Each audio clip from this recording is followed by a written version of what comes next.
Hi friends, this is Budvi. Welcome to day 77 of Microsoft Power Platform 108 Days Job Preparation Series. ఈ రోజు అయితే మనం scope in power automate. So scope action in power automate. So ఇది చాలా important.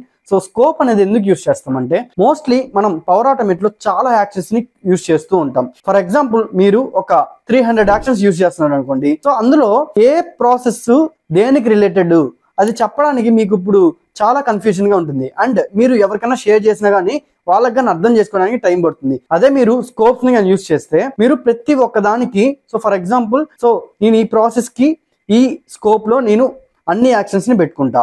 So ఇలాగా group of actions ని మీరు ఒక్క గ్రూప్ లో పెట్టుకోవడానికి మీరు ఆ యాక్షన్ ని యూస్ చేయొచ్చు. సో స్కోప్ అనే యాక్షన్ ని మీరు ఇన్సర్ట్ చేసుకొని దాంట్లో మల్టిపుల్ యాక్షన్స్ ని మీరు యూస్ చేసుకోవచ్చు. సో ఒక కంటైనర్ లాగా అది కానీ, సో ఒక కంటైనర్ లో ఒక బాక్స్ లో మల్టిపుల్ ఐటమ్స్ మనం పెట్టుకుంటాం కదా, అలా ఒక స్కోప్ లో మల్టిపుల్ అనేవి మీరు పెట్టుకోవచ్చు. అందుకే మనకైతే అది చాలా బాగా యూజ్ అవుతుంది. సో మీరు మల్టిపుల్ స్కోప్స్ యూజ్ చేయడం వల్ల ఫ్లో అనేది చిన్నదిగా కనబడుతుంది అండ్ ఈజీగా అర్థమవుతుంది. మీరు కూడా కోడింగ్ లేకుండా డెవలపర్ గా మారాలనుకుంటే మీకోసం నేనైతే full Microsoft power platform course design చేశాను. అండ్ డీటెయిల్స్ కోసం ఇక్కడ కనిపిస్తున్న నెంబర్ కాంటాక్ట్ అవ్వండి అండ్ కోర్స్ అని కామెంట్ చేయండి. ఫుల్ డీటెయిల్స్ మీకు డిఎం చేస్తా.